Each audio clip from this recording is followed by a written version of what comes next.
শীতের আমেজ পড়তেই রসিকবিল পর্যটন কেন্দ্রের নিরাপত্তা ব্যবস্থা খতিয়ে দেখতে রসিকবিল মিনি জু পর্যটন কেন্দ্র পরিদর্শন করলেন কোচবিহার জেলা পুলিশ সুপার দ্যুতিমান ভট্টাচার্য। রবিবার কোচবিহার জেলার বক্সিরহাট থানা পুলিশকে সাথে নিয়ে রসিকবিল পর্যটন কেন্দ্র পরিদর্শনে যান।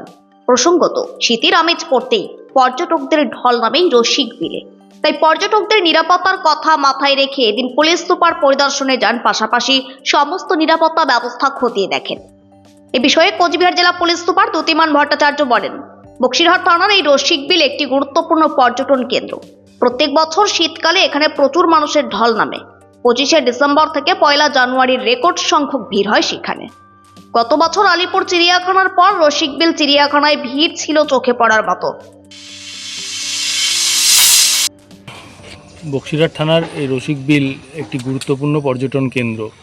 তো প্রত্যেক বছর শীতকালে এইখানে প্রচুর মানুষের সমাগম হয়। 25শে ডিসেম্বর থেকে 1 জানুয়ারি তো বিশেষ করে এখানে গত বছর রেকর্ড হয়েছিল। আলিপুর চিড়িয়াখানার পরেই সবচেয়ে বেশি পর্যটক এখানে এসেছিল। তো এই পর্যটক আসা শুরুর আগে আমরা একবার পরিদর্শনে এলাম এখানে, যাতে কিভাবে কি করলে এখানে সিকিউরিটি মেজার্সটা দেখা যায় সেটা আমরা দেখলাম, এবং আগামী দিনে পর্যটকরা যখন আসবে তখন আমরা সুরক্ষা ব্যবস্থার আরও ভালো বন্দোবস্ত করব। কোচবিহার থেকে সীমান্তের কথার বিশেষ রিপোর্ট।